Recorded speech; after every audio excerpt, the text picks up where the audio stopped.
Bon bah j'avais raison une fois de plus. Et une fois de plus c'était pas trop compliqué à voir venir. On suit avec le grand cliffhanger de l'épisode précédent où Nerissa a pris le contrôle des pouvoirs des lieux et l'a enfermé dans son talisman. Oui, ça se passe pas super bien. On finit par parler de Trine. Voilà, c'est le nom de la suivante. Comme quoi, en fait, c'était Trine depuis le début. Elle avait aucun lien, personne la connaissait vraiment. Elle était apparue comme ça et elle s'était fait une place. Et ça n'a jamais interpellé personne, ça. On a de mettre cette fille-là, cette femme-là, en tant que suivante de la princesse Elione, enfin de la reine Elione maintenant, malgré le fait qu'elle n'ait absolument aucun antécédent avant ça, etc. Enfin bref, on dévoile aussi très vite l'autre révélation comme quoi, eh ben, Nerissa c'est la même personne que la devineresse. Ils ont dû se dire, ouais, la plupart des gens ont dû comprendre ça aussi, hein, on dévoile ça aussi rapidement. Donc voilà, la devineresse, c'est la même personne que la vieille sorcière. Elle joue une espèce de tour à la con pour que Blunk et Caleb n'aillent pas prévenir tout de suite les gardiennes en disant «Ah, elle a dû toucher nos objets pour passer d'un monde à l'autre. Attendez, votre dent, là, ta dent, Blunk, je suis sûr qu'elle a été touchée par elle. Donc elle est compromise et si vous l'utilisez, vous risquez de mal finir. Je te confisque ça, je vais essayer de travailler là-dessus. C'est comme pour mon anneau, hein, ça marche pas. Voilà. Bien entendu, ils se font avoir. Et suite à ça, alors qu'elle gloussera dans son coin, il y aura les autres qui essaieront d'attaquer la vieille sorcière sans rien pouvoir faire. Déjà qu'ils pouvaient pas faire grand-chose contre les chevaliers de la vengeance, alors contre elle, qui avait déjà des pouvoirs assez avancés, mais maintenant qu'il y a le cœur de Méridiane, vous pouvez être sûr ils peuvent pas faire grand-chose face à ça.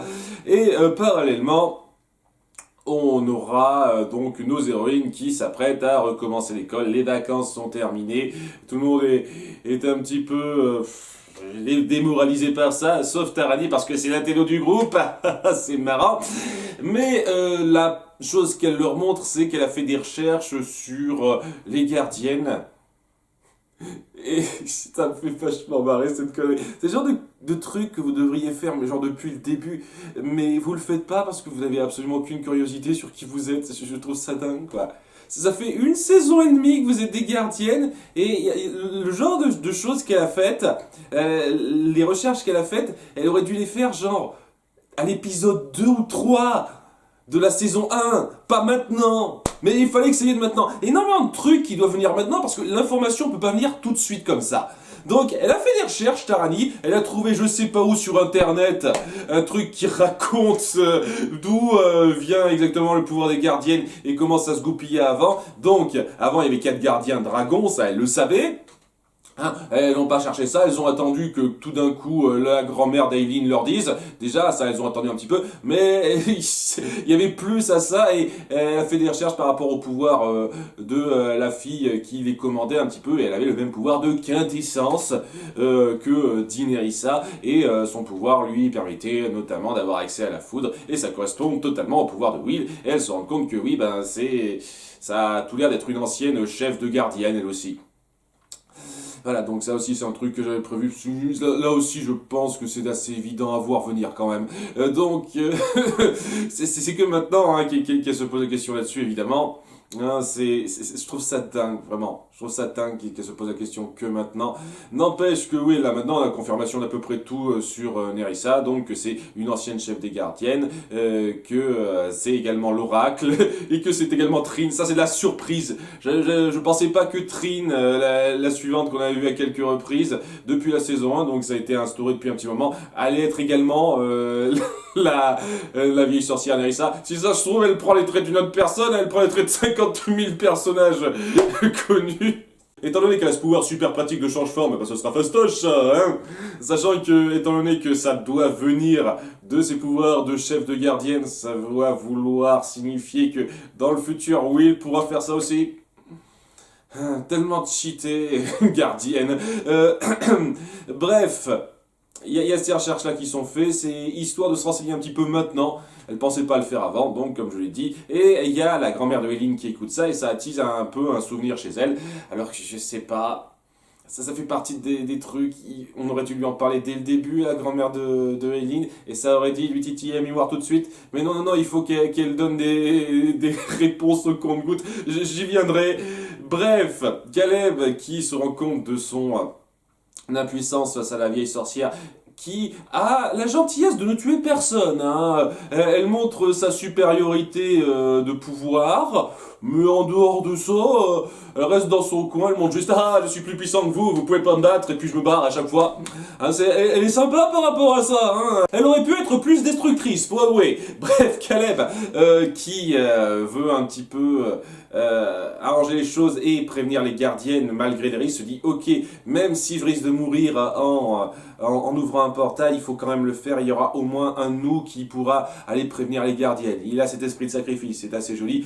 Et la devineresse essaye de jongler là-dessus en disant « Ok, je vais quand même essayer un dernier truc, peut-être que ça aidera. » Alors qu'en fait, c'est pour pas l'aider du tout, hein, puisque c'est pas du tout maudit cet objet-là. Elle n'a pas ce pouvoir-là. Elle a d'autres pouvoirs, mais pas le pouvoir de maudire réellement, de façon aussi poussée un objet. À nouveau, elle tient pas à tuer qui que ce soit. Et donc voilà, elle maudit rapidement le truc en faisant croire qu'elle essaye de restaurer ça. Et ça le détraque pour les téléporter à un endroit complètement éloigné de tout. C'est le mont Thanos, il me semble. Oui, c'est ça, le mont Thanos. Je suis sûr que je pourrais faire une blague sur Marvel tout de suite, mais je ne trouve rien. Quoi qu'il en soit, ils sont paumés là-dedans, mais... Oh, surprise, la grand-mère de Aileen est là. Elle est venue dans le coin pour une raison qu'on expliquera plus tard, mais elle est là, elle parvient donc à les trouver, et ils ne sont pas perdus longtemps puisqu'elle parviendra à les téléporter là où se trouveront nos gardiennes. Alors déjà, elle arrive à les téléporter sans avoir demandé l'énergie, le flux avec les autres gardiennes d'Aileen, de sa petite fille, alors qu'elle avait besoin dans l'épisode précédent. Non! Pas besoin de ça dans cet épisode maintenant. Ok, elle a récupéré ses pouvoirs de téléportation n'importe quand, la grand-mère de Aileen, ça sera pratique pour certains cas. Et donc ça permet à Caleb de prévenir tout le monde, et sauf Tarani, j'y viendrai, afin de les amener devant le conseil de l'oracle. Donc ouais, avant de parler de ça, on va parler de toute l'histoire autour de Tarani, puisque c'est un peu le personnage central, en quelque sorte, de cet épisode, et c'est chiant cette partie-là. Je veux dire, l'histoire globale de l'épisode est plutôt sympathique. Hein, il y a quelques petits trucs qui me gênent, mais c'est plutôt sympathique, mais il y a ça... Il y a ça autour de Tarani qui, donc, sort avec un mec depuis quelques temps. On en avait juste entendu parler. Et maintenant, on va un petit peu se concentrer sur ce type et voir à quel point il est super intéressant, ce gars. Waouh! Et pas du tout, hein. C'est un type un petit peu plus rebelle qu'elle, qui traîne avec les clowns de l'école, hein, et les Bulk et Skull de l'école à nouveau. Ça faisait longtemps qu'on les avait pas vus et... ça me manquait pas. Ça me manquait pas de les voir, c'est là. Donc il y aura tout un conflit par rapport au fait que, étant donné qu'il traîne avec eux, ça plaît moyennement à Tarani, mais ça ne la dérange pas quand même de sortir avec lui. Mais ça déplaît à sa mère, parce qu'il traîne avec ceux-là, il s'attire des ennuis. Donc elle veut pas qu'elle sorte avec lui, mais elle lui désobéit en allant à une soirée avec lui à un moment donné. Et donc elle essaiera de changer de look parce qu'elle en a marre d'être cette fille conformiste qui est toujours sage et tout, mais au bout du compte l'autre mec lui dira ah mais c'est ce que j'aime chez toi, et donc crise de personnage passé, voilà, chiant et sans intérêt. c'est censé développer le personnage, j'ai conscience de ça, mais c'est tellement plat et superficiel, ça n'a aucun poids, c'est... Surtout que c'est clairement pensé pour être une passade d'un épisode, ça. C'est-à-dire que bon, elle sortira encore avec ce type, waouh, super intéressant. Au passage, on montre rapidement que le type sur qui avait flashé Aileen dans l'épisode précédent, il fréquente le même collège qu'eux. Donc, une relation qui va se nouer au fil des épisodes. Je suis excité, merci. Ouais, en dehors du fait qu'elle va rester avec son mec à la fin, je sens que tout ce qui a été instauré par rapport à ça, c'était juste une petite passade sur sa petite rébellion du moment, qui a déjà été faite dans l'épisode 1 de cette saison 2 d'ailleurs, ira pas plus loin que ça. le pire par rapport à ça, c'est que, étant donné qu'elle a fricoté avec son mec, qui fricote avec les gros bras du collège. Elle a été collée pendant un petit moment à cause de ça, hein, à cause d'un malentendu par rapport à ça. Et donc, au moment où Caleb et compagnie viennent chercher les gardiennes, elles peuvent pas emmener Tarani avec elle tout de suite, parce qu'elle est collée sur le moment, et donc elles viennent se renseigner auprès du conseil de l'oracle sans elle. Alors, pour l'instant, ok. Ok, pour l'instant, mais pour l'instant seulement. Et donc, l'oracle et compagnie, surtout la grand-mère de Eileen, finissent par raconter la vérité autour de Nerissa. Il y a une bonne histoire hein, autour du passé de Nerissa qui est intéressante. Je comprends pas pourquoi la grand-mère l'a pas raconté plus tôt. Je veux dire, il y a une vieille qui a les mêmes pouvoirs que Will, des pouvoirs très similaires à Will, qui dit quintessence pour ces pouvoirs-là. Elles en parlent pas. C'est les filles qui en parlent pas. Ça me gonfle. Ça me casse les couilles que vous parliez pas de vos trucs entre vous là. C'est quoi ce groupe de héroïnes de merde? Ah putain. Donc, alors, je sais pas si ça vient de la grand-mère qui avait Alzheimer et qui pense qu'à maintenant à raconter son histoire, ou de la part de nos héroïnes qui sont complètement débiles ou pourraient ne pas raconter ça. On va dire que c'est le deuxième cas, hein, parce que ça m'a l'air d'être le plus vraisemblable. Mais voilà, donc elle raconte une fois de plus son histoire au compte-gouttes, la grand-mère. Ça me fait penser que à la base, d'après ce que j'ai lu en commentaire, elle était censée mourir assez tôt, au tout début de la BD, la grand-mère, parce que voilà, c'était le début d'une nouvelle génération. Mais voilà, ils ont tenu à la garder parce que oh, le concept de mortalité, c'est compliqué à gérer pour les petits enfants, on peut pas faire ça. Même si techniquement cet épisode on montre une mort, mais elle est montrée de façon très édulcorée, de façon à ce qu'on puisse ne pas se rendre compte que c'est une mort. J'en parle tout de suite. Donc, ils finissent par raconter l'histoire de Nerissa, qui était donc une ancienne chef des gardiennes. Donc à l'époque de la grand-mère de Eileen, hein, il y a aussi une autre fille dans le conseil de l'oracle qui était une ancienne gardienne, hein, donc on montre un peu de passé par rapport à ça. Seulement voilà, à cette époque, l'oracle discernait en elle un côté soif de pouvoir, un peu fourbe, et il la jugeait pas vraiment apte, méritante de posséder le cœur de Kandrakar et de diriger les gardiennes comme ça. Donc le cœur de Kandrakar choisit celles qui, par magie, hein, choisit celles qui sont censées lui convenir, sauf quand ça marche pas en fait. C'est un peu de la merde en fait, hein. Ça marche pas si bien que ça ce truc. Donc ça nous fait nous questionner sur la légitimité de nos nouvelles gardiennes à ce niveau-là. Hein. Ça me fait penser, ouais, c'est pas tellement illogique, hein, c'est plutôt cohérent, hein, vu que ce sont pas vraiment les meilleures gardiennes qui soient, on aurait pu choisir beaucoup mieux qu'elles. Ouais, ça montre que c'est vraiment pas les meilleurs choix qu'ils puissent faire. Donc ouais, étant donné qu'elle était pas apte pour ça, qu'elle avait pas vraiment l'air digne de porter le cœur de Kandrakar, il l'a confié à une autre gardienne, même si c'est pas censé marcher comme ça. Ou alors l'oracle a modifié le cœur de Kandrakar pour que notre gardienne puisse s'en servir aussi bien que la chef des gardiennes. Logique.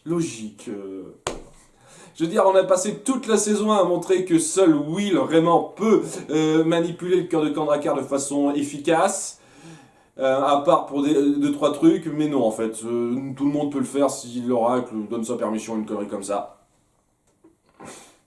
Enfin bref, l'autre gardienne qui s'appelle Cassidy, qui l'a pris, s'est vu demander de façon insistante par Nerissa de la lui rendre, mais elle a fini par perdre patience et a utilisé son pouvoir rapidement contre elle. Et c'est censé l'avoir tuée ou un truc comme ça. Alors je dis ça parce que la mise en scène n'est pas super probante à ce niveau-là, mais la façon dont il le présente par la suite, ça semble montrer qu'elle l'a tué accidentellement. En gros, elle était énervée, elle a balancé son éclair de quintessence, une connerie comme ça sur elle, et ça a provoqué une chute sur le mont Thanos. Ça se passait sur le mont Thanos, je sais pas pourquoi.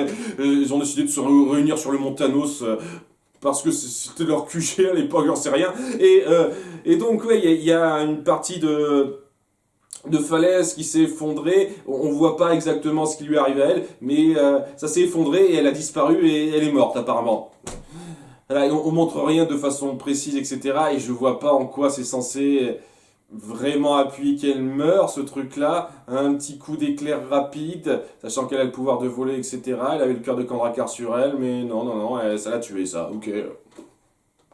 C'est comme vous voulez, les gars. En tous les cas, ça l'a un petit peu chamboulé, Nerissa. Et l'oracle s'est dit, tiens, on va l'enfermer, cette fille. Ouais, on l'a pas super surveillée à fond. Parce que voilà, ils se sont pas rendus compte que Nerissa s'était échappée de sa prison depuis quelques temps, hein, depuis un certain temps. Elle était là avant la saison 1, Nerissa, en tant que Trine et en tant que la devineresse. Donc, sous cette fausse forme. D'ailleurs, la devineresse devrait réellement exister d'avant, à moins que ça fasse vraiment des années et des années, parce qu'on montre bien qu'elle connaît bien l'oracle et compagnie. Donc, est-ce que ça veut dire que la devineresse, à la base, n'était pas Nerissa, mais quelqu'un d'autre, et qu'elle a pris sa place à un moment donné, en ayant su avoir les mêmes pouvoirs qu'elle?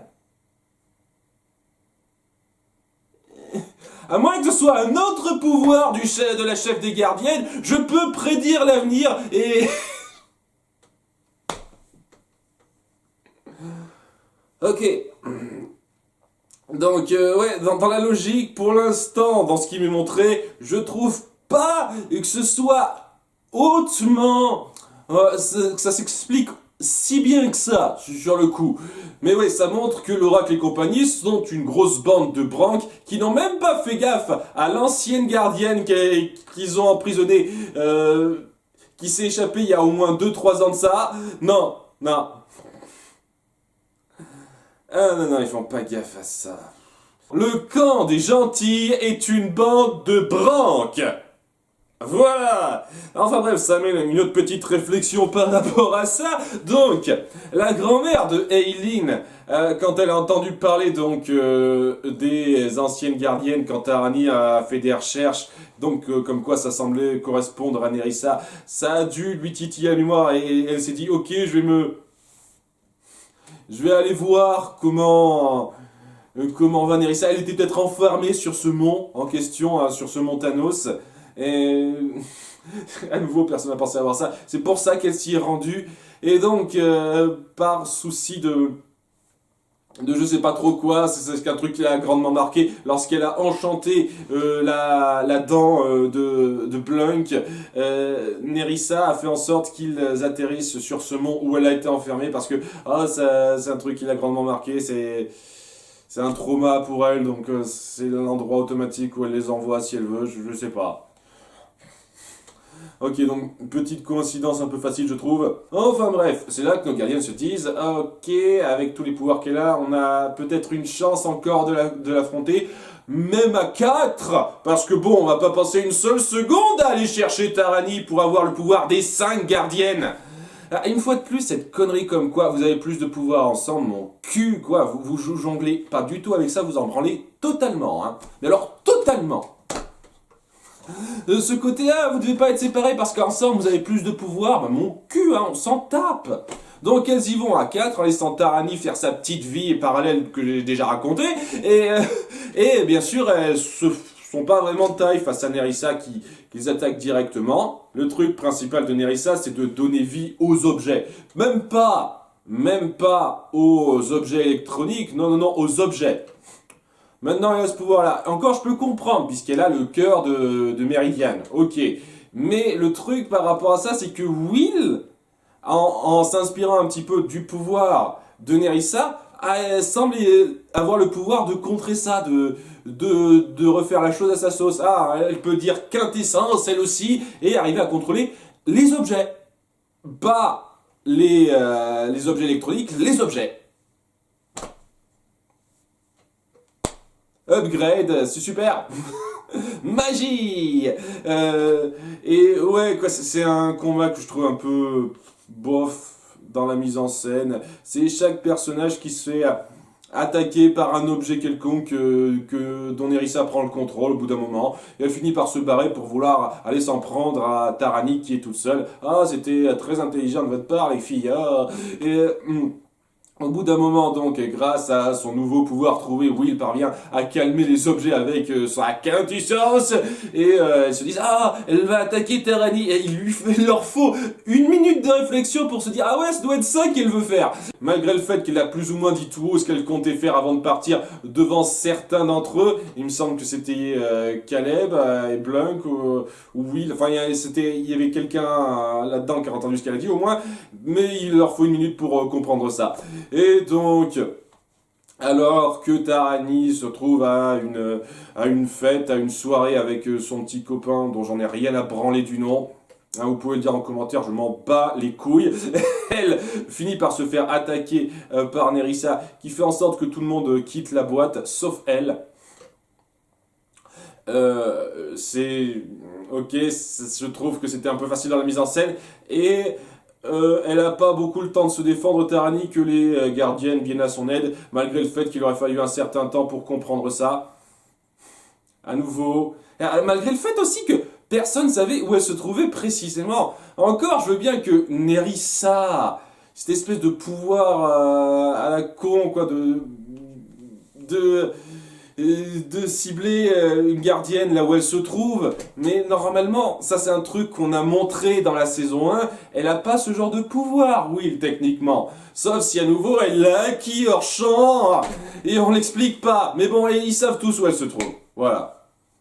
Ok, si vous voulez. Et donc c'est le combat, c'est même pas le combat quoi, ils essayent à peine de commencer à se battre, que c'est là que la grand-mère de Eileen et l'autre fille du conseil de l'oracle, qui était donc des anciennes gardiennes avant, les anciennes partenaires de Nerissa, viennent lui parler, la confronter, et donc c'est un petit discours ultra rapide. On a l'impression qu'elle avait vraiment un lien affectif fort avec Cassidy et qu'elle regrette son geste. Donc peut-être que ça va être comme, je sais pas, le méchant de Wakfu dans la saison 1. Il va vouloir faire en sorte de remonter le temps ou de changer les choses de façon à ce que Cassidy soit vivante. Si c'est ça, ses motivations, ça peut la rendre assez intéressante, je le reconnais. Hein, si c'est ça. À nouveau, j'en sais pas encore assez pour savoir avec précision les choses.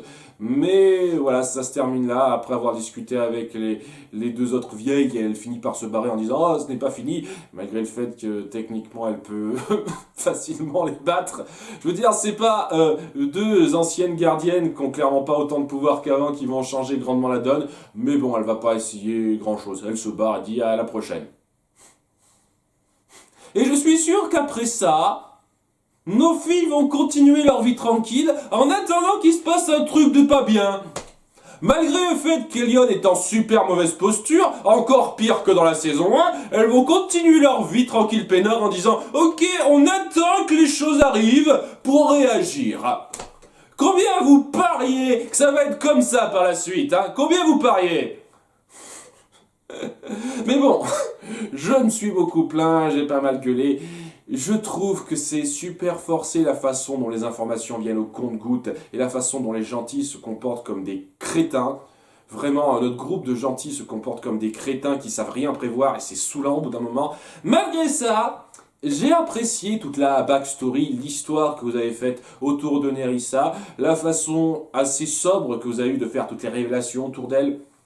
Et le fait que vous ayez gardé sa fausse identité de devineresse cachée. On ne sait pas encore quelle est la devineresse, ne font qu'une. Donc c'est cool ça de garder ça comme ça, de faire durer la chose. J'espère que ce ne sera pas comme Zarès et que vous n'allez pas faire une révélation moisie, pas très satisfaisante 1 ou 2 épisodes plus tard. Ce serait vraiment dommage.